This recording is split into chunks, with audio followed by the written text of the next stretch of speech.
Assalamualaikum warahmatullahi wabarakatuh. Waalaikumsalam warahmatullahi wabarakatuh. Selamat siang anak-anak ibu semuanya. Hari ini kita Siang, Bu. Siang, semua ya. Alhamdulillah sehat, Bu. Baik, hari ini kita karena sudah Ibu sapa tadi melalui grup, kita sistemnya hari ini daring ya Nak ya, karena mudah-mudahan pandemi ini cepat berlalu sehingga kita bisa tatap muka. Baik, karena menghemat waktu, Ibu akan langsung saja masuk ke materi kita. Pada hari ini kita akan mempelajari manajemen perkantoran layanan bisnis, yaitu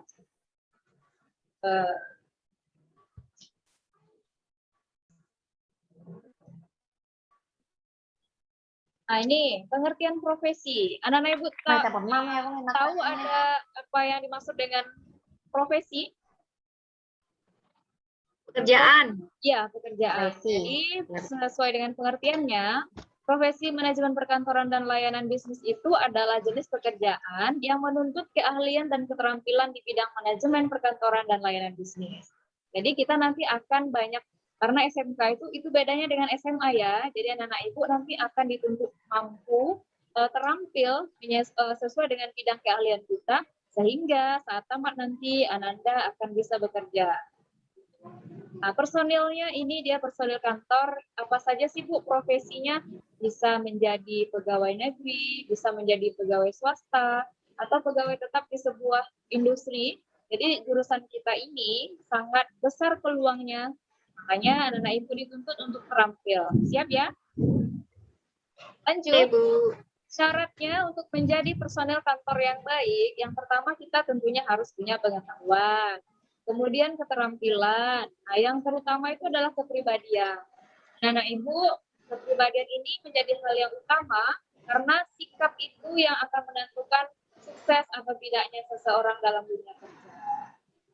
Ya, di dalam kita sukses secara pendidikan, sukses pulang karir, tentunya ada etika yang harus diperhatikan. Tapi Ibu akan langsung saja kita lihat etika profesinya.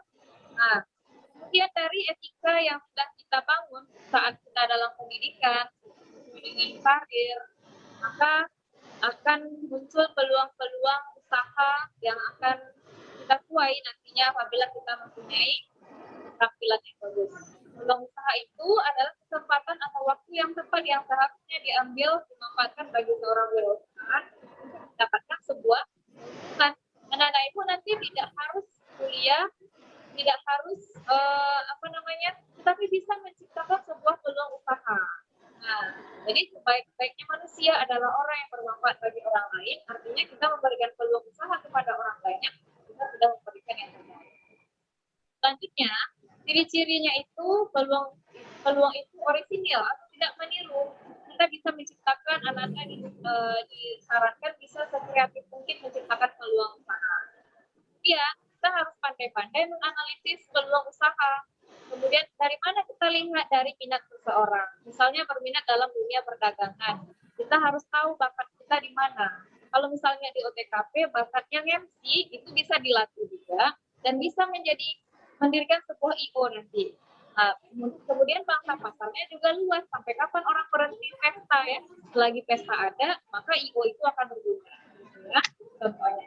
Kemudian kita analisis bakatnya, tidak hanya langsung saya bakat ini, saya harus kerja ini. Tidak, tetapi perlu analisis dalam menentukan minat dan bakat. Analisis kemungkinan kegagalan dan keberhasilan tentunya ada.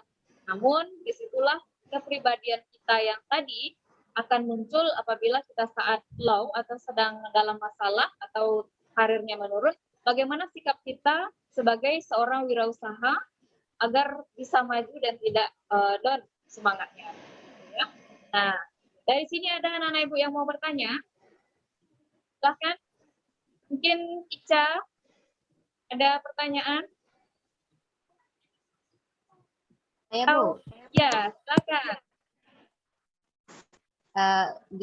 Bagaimana Bu untuk melihat sesuatu yang menjadi peluang usaha dalam jurusan kita MPLB, manajemen perkantoran dan layanan bisnis, bagaimana cara melihat peluang usaha tersebut di dalam jurusan MPLB, Bu. Oh iya. Ini Nizia ya yang bertanya ya? Ya, Bu. Baik. Maaf, Bu, Baik. kamera saya nonaktif ya. Ya, apa sama ada kita juga jadi ya cara kita melihat peluang untuk khususnya MPLB manajemen bisnis manajemen perkantoran dan layanan bisnis. Nanti bapak gurunya bapak dan ibu guru tentunya adalah guru-guru Ananda yang profesional. Mereka punya ilmu yang banyak. Kemudian diberikan materi sesuai dengan elemen-elemen yang ada yang sudah Ananda pelajari. Jadi dari situ nanti kita akan melihat ternyata peluang dari MPLB ini sangat besar sekali. Bisa bekerja di industri, bisa bekerja di dunia pemerintahan. Nah, jurusan kita ini untuk melihat peluang ibaratkan kita sebagai tumbuhan ubi kayu. Anak-anak ibu tahu apa ubi kayu? Tahu ya? Ya. Nah, jadi ubi kayu itu hidupnya itu mudah. Dibuang aja batangnya atau pohonnya, dahannya itu sudah mudah tumbuhnya. Ibaratnya dia kemanapun jurusan kita nanti, misalkan mau belajar, kemudian mampu melihat peluang usaha, pasti bisa hidup, pasti bisa dipergunakan orang banyak, dan jurusan kita ini, peluang MPLB ini tidak ada mati-matinya. Seperti itu. Contoh ilustrasinya ya. Kalau dari jenis pekerjaannya banyak, bisa menjadi manajer, bisa menjadi sekretaris, kemudian mempunyai peluang wirausaha yang banyak karena Ananda dibekali dengan ilmu-ilmu yang luar biasa. Pengelolaan kas kecilnya, berarti dalam pengelolaan keuangan di dalam administrasi peluang usahanya nanti sudah mantap itu. Nah, seperti itu. Selain itu, kembali tadi kita melihat minat dan keinginan kita ini mau kemana nanti. Itu juga salah satu hal yang bisa membuat kita tahu kalau MPLB ini peluang usahanya yang mana. Bagus ya pertanyaan Nizia ya. Ada lagi? Saya Bu. Iya Bu, ya si Ani ya, boleh silakan. Ya, tadi kan Ibu dijelaskan di awal bahwa profesi itu kan harus melalui latihan khusus. Ya. Jadi kalau tidak semua pekerjaan itu dinamakan profesi ya Bu ya? Kalau harus mempunyai pelatihan khusus kayak pedagang itu kan dia nggak punya pelatihan-pelatihan. Ya nih betul sekali, berarti kita bisa juga belajar dari pengalaman. Nah, dari pengalaman itu barangkali ada tetangga kita, keluarga kita, seperti yang disampaikan oleh Bapak Menteri Pendidikan, bahwasanya kesuksesan seseorang tidak tergantung dari nilai IPK yang tinggi, NEM yang tinggi, tetapi dari kemampuannya melihat lingkungan. Jadi kalau kita pedagang itu memang tidak ada latihannya, bahkan mereka lebih jago daripada yang belajar secara secara kependidikan, kemudian mendirikan usaha, bahkan pedagang sekarang jauh lebih sukses. Berarti mereka mampu melihat peluang yang ada, kemudian belajar dengan pengalaman. Seperti itu.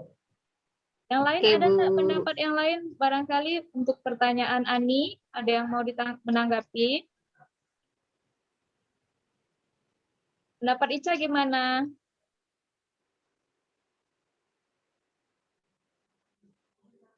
Ya, halo. Ya, halo Bu. Ya, menurut Ica gimana, Cak? Bisa diulang Bu pertanyaannya Bu, karena tadi agak ini sinyalnya. Ya. Agak jelas. Boleh Ani sampaikan lagi pertanyaannya? Ya Bu, pertanyaan saya tadi berarti tidak semua pekerjaan itu bisa dikatakan profesi. Kalau misalkan profesi adalah pekerjaan yang harus menuntut adanya keahlian khusus dan pelatihan khusus. Nah, itu pertanyaan saya. Mana menurut Ica? Ya, saya sependapat dengan penjelasan Ibu Septi tadi, ya, bahwa menyiapkan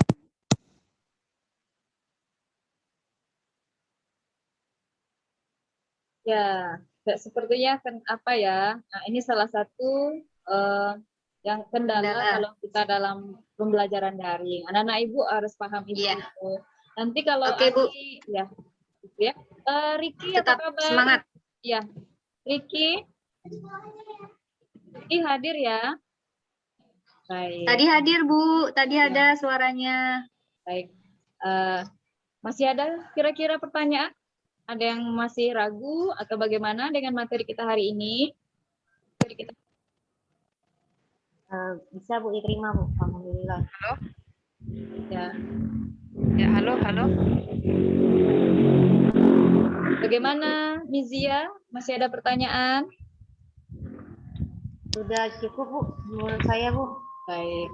Bahwa memang profesi dalam MPLB jenis pekerjaan bukan? Kalau begitu, anak-anak Ibu harus tetap semangat. Kemudian sembari kita mencari ilmu, kita juga harus mampu melihat peluang yang ada di sekitar kita ya.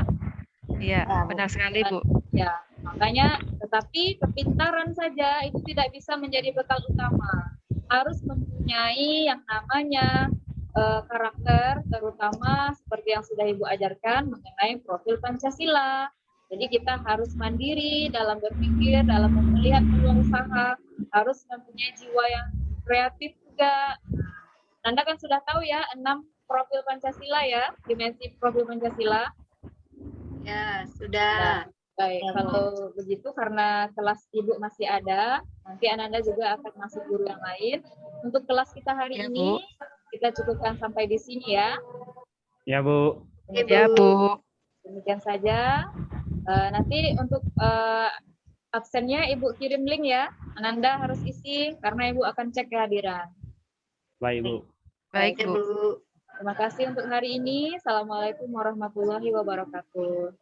Waalaikumsalam warahmatullahi wabarakatuh. wabarakatuh.